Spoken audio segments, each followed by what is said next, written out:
दोस्तों, आज की नई कहानी पति पत्नी का सच्चा प्यार। एक आदमी ने एक बहुत ही खूबसूरत लड़की से शादी की। शादी के बाद दोनों की जिंदगी बहुत प्यार से गुजर रही थी। वह उसे बहुत चाहता था और उसकी खूबसूरती की हमेशा तारीफ किया करता था। लेकिन कुछ महीनों के बाद लड़की चर्म रोग से ग्रसित हो गई और धीरे धीरे उसकी खूबसूरती जाने लगी।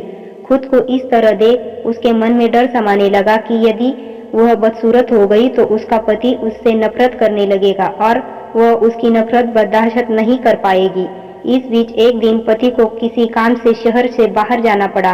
काम खत्म कर जब वह घर वापस लौट रहा था, उसका एक्सीडेंट हो गया। एक्सीडेंट में उसने अपनी दोनों आंखें खो दी, लेकिन इसके बावजूद भी उन दोनों की जिंदगी सामान्य तरीके से आगे बढ़ती रही।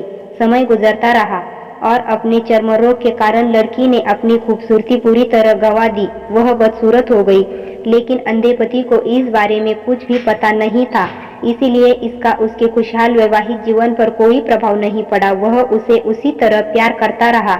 एक दिन उस लड़की की मौत हो गई। पति अब अकेला हो गया था।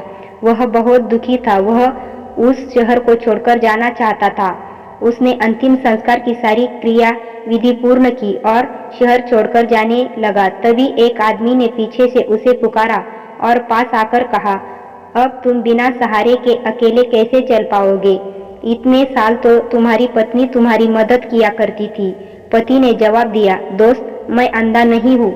मैं बस अंधा होने का नाटक कर रहा था, क्योंकि यदि मेरी पत्नी को पता चल जाता कि मैं उसकी बदसूरती देख सकता हूँ, यह उसे उसके रोग से ज्यादा दर्द देता। इसीलिए मैंने इतने साल अंधे होने का दिखावा किया। वह बहुत अच्छी पत्नी थी। मैं बस उसे खुश रखना चाहता था। दोस्तों, इस कहानी से हमें यह सीख मिलती है, खुश रहने के लिए हमें भी एक दूसरे के खामियों के प्रति आंखें बंद कर लेनी चाहिए और उन कमियों को नजरअंदाज कर देना चाहिए। तो दोस्तों, कैसी लगी आपको ये कहानी? कहानी अच्छी लगी तो लाइक और शेयर करें और ऐसी ही कहानियाँ सुनने के लिए चैनल को सब्सक्राइब करें। कहानी सुनने के लिए आपका बहुत बहुत धन्यवाद।